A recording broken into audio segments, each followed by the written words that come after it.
남가지 여러분, 여호수아는 하나님의 지시를 따라 이스라엘 백성들을 모으고 제비를 뽑아서 범인을 색출합니다. 이 과정에서 갈미의 아들인 아간이 뽑히게 되죠. 여호수아는 아간을 신문하고 아간은 자신이 지은 죄를 자복합니다. 여호수아는 사자들을 보내 아간이 숨겨놓은 탈취물들을 확인한 후에 아간과 그의 가족들을 처형합니다. 그리고 아간과 그의 가족들은 아골 골짜기에서 돌로 쳐 죽임을 당한 뒤 그곳에 돌무더기로 쌓이게 됩니다. 아간의 처형은 하나님의 백성 이스라엘을 괴롭게 한 하나님의 심판이었습니다. 사랑하는 여러분, 아간의 범죄는 한 개인의 범죄였습니다. 그러나 하나님은 아이성 전투에서 패배하게 하심으로 그 책임을 이스라엘 전체에게 물으셨죠. 하나님 나라 이스라엘 안의 작은 범죄도 이스라엘 전체의 거룩을 오염시키고 훼손시키기 때문입니다. 거룩을 상실한 이스라엘을 하나님께서 함께 진군해 나아갈 수 없기 때문입니다. 아이성 전투에서 형편없는 패배가 그것을 웅변적으로 말해주고 있습니다. 교회 공동체도 마찬가지입니다. 사도행전 5장에 보면 거룩한 교회를 속인 아나니아와 삽비라 사건이 나타나지 않습니까? 그들은 하나님의 심판을 면할 수 없었습니다. 죽음으로 대가를 치루어야 했죠. 이 두 사건은 거룩한 공동체가 죄로 오염되어서는 안 된다는 하나님의 경고 메시지입니다. 지금 이스라엘은 거룩한 전쟁을 통해서 진멸을 진행하는 상황이었습니다. 어느 때보다 더더욱 거룩이 요구되는 시기였죠. 아나니아 사건도 거룩한 교회 공동체가 탄생하는 시기가 아니었습니까? 사탄은 거룩한 공동체에 몰래 침투하여서 거룩을 훼손시키고 거룩의 능력을 소멸시키려 합니다. 아간의 범죄는 아무도 모르게 혼자 몰래 저질러졌던 범죄였습니다. 그러나 하나님은 너희는 지파대로 나오라 말씀하십니다. 온전히 바친 물건을 가진 자로 뽑히는 자를 불사르라 하십니다. 그의 모든 소유도 그리하라 하십니다. 하나님 친히 이스라엘 가운데 죄를 범한 자를 색출해 내시겠다는 것입니다. 이는 하나님께서 이를 그냥 두고 보지 않으시겠다고 말씀하는 것이 아닙니까? 이런 일은 다시는 일어나서는 안 된다는 경고입니다. 거룩을 상실한 이스라엘은 하나님의 부르심에 제대로 응답할 수가 없습니다. 거룩의 상실은 곧 하나님의 이름과 영광의 상실이기도 합니다. 많은 이스라엘 군사들 중에서 어떻게 정확하게 아간이 뽑혀 나오게 됩니까? 이에 여호수아가 아침에 일찍 일어나서 이스라엘을 그 지파대로 가까이 나오게 하였더니 유다 지파가 뽑혔고 유다 족속을 가까이 나오게 하였더니 세라 족속이 뽑혔고 세라 족속의 각 남자를 가까이 나오게 하였더니 삽디가 뽑혔고 삽디의 가족 각 남자를 가까이 나오게 하였더니 유다 지파 세라의 증손이요 삽디의 손자요 갈미의 아들인 아간이 뽑혔더라. 아간은 12지파 중에 어뜸가는 유다 지파 사람이었습니다. 12지파 중에서 유다 지파가 지목되고 유다 지파 중에서 세라 족속이 세라 족속 중에서 삽디의 가족들이 삽디의 가족들 중에서 아간이 뽑혀 나옵니다. 아간은 유력한 지파에 속해 있었을 뿐만 아니라 소나 나귀와 양들을 소유하고 있었던 것을 보면 그는 재력가였습니다. 이는 그가 이스라엘 가운데 주류 계층이었다는 것을 말해주는 것이기도 합니다. 여호수아는 뽑혀 나온 아간에게 내 아들아 부르면서 그가 행한 일을 자복하기를 요청합니다. 범죄자로 지목된 아간을 향해서 내 아들아 라고 하는 자상한 아비의 모습을 보이는 여호수아의 마음이 어떤지 여러분 짐작이 가십니까? 자기 백성들을 가족처럼 생각하는 여호수아의 마음이 나타납니다. 그런데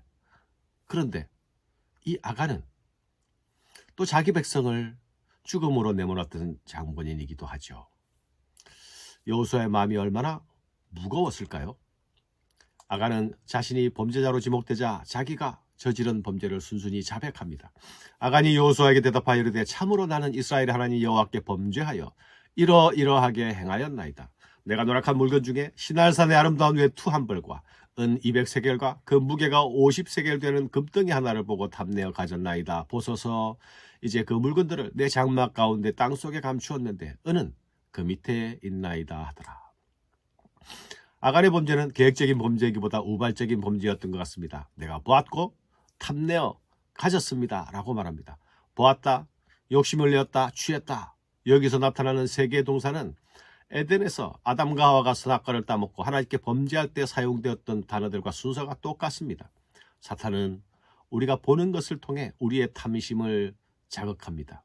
보암직하게 느끼게 하고 먹음직하게 느끼게 하는 것이죠. 하와의 범죄가 인류의 최초의 범죄였다면 아간의 범죄는 가나안 땅에서 범한 이스라엘 최초의 범죄였습니다. 그가 본 것은 시날산의 아름다운 외투 한 벌이었습니다. 그것에 마음이 뺏기자 은과 금도 보이기 시작했을 것입니다. 시날은 티그리스강과 유프라테스강 사이에 위치한 바벨론 지역을 가리킵니다. 시날산의 외투는 당시 왕이나 귀족들이 입는 값비싼 의복이었습니다. 40년 동안 한 벌 옷을 가지고 살아온 사람들에게 이런 멋진 옷은 분명 유혹거리였을 것입니다. 또한 성막 건축 이후로 40년 동안 은금을 만져본 적이 없던 자들에게 빛나는 은금도 눈이 번쩍 뜨이게 했을 것입니다. 아간은 내가 노력한 물건 중에서 보고 탐내어 가졌다라고 말합니다. 그러나 하나님의 여리고성 안에 있는 모든 것들을 온전히 바치라 명하지 않았습니까? 분명한 헤렘의 명령이 있었습니다. 알고도 아간은 자신이 본 것에 사로잡힙니다. 그리고 하나님의 명령에 대하여 잠시 모른 채 눈을 꾹 감습니다. 하나님이 주시는 약속의 땅에서 부정한 범죄가 뿌리내리게 된다면 약속의 땅에서 더 이상 축복의 땅이 될 수가 없을 것입니다.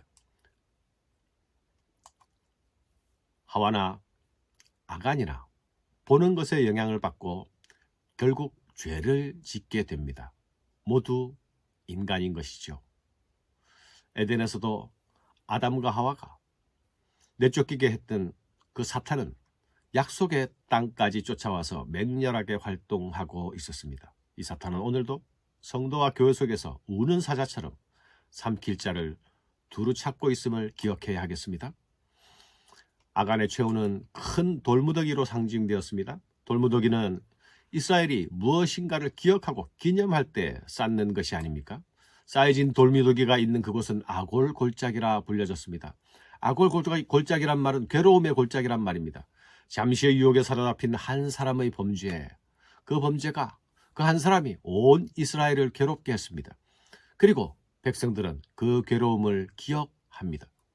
사랑하는 여러분, 여리고성 전투에서 아간의 이야기는 라합의 이야기와 극명한 대조를 이룹니다. 하나는 극적인 구원의 이야기요, 또 다른 하나는 비참한 심판의 이야기입니다. 라합은 이방인이었고 창녀였습니다. 그리고 그가 있었던 여리고는 진멸의 대상이었습니다. 하지만 하나님은 라합의 믿음을 귀하게 여기시고 구원해 주셨습니다. 그녀와 그의 가족들이 이스라엘의 일원이 됩니다. 아간은 가나안 땅을 약속받은 이스라엘 백성이었습니다. 유다 지파에 속했습니다. 그 중에서도 유력한 사람이었습니다. 하지만 그는 동족들의 돌에 맞아 죽는 비참한 심판을 맞이합니다. 라합은 이방이었으나 하나님에 대한 믿음이 있었습니다. 위험을 감수하면서도 하나님 편을 들었습니다. 그러나 아간은 이스라엘 중에서도 유다 지파였지만 하나님의 분명한 명령을 가볍게 여기고 거역합니다. 하나님의 것을 도둑질합니다. 속이고 감춥니다. 라합은 자신의 믿음에 자신의 목숨을 걸었지만 아간은 눈앞에 있는 명품 옷에 눈이 멀어 공동체를 죽음의 위험에 빠뜨립니다. 사랑하는 여러분, 혈통보다 중요한 것이 믿음입니다. 신분보다 중요한 것이 하나님 편들기입니다. 믿음으로 하나님의 편에 서서 순종하며 따르는 자가 진정한 하나님의 백성임을 기억합시다. 감사합니다.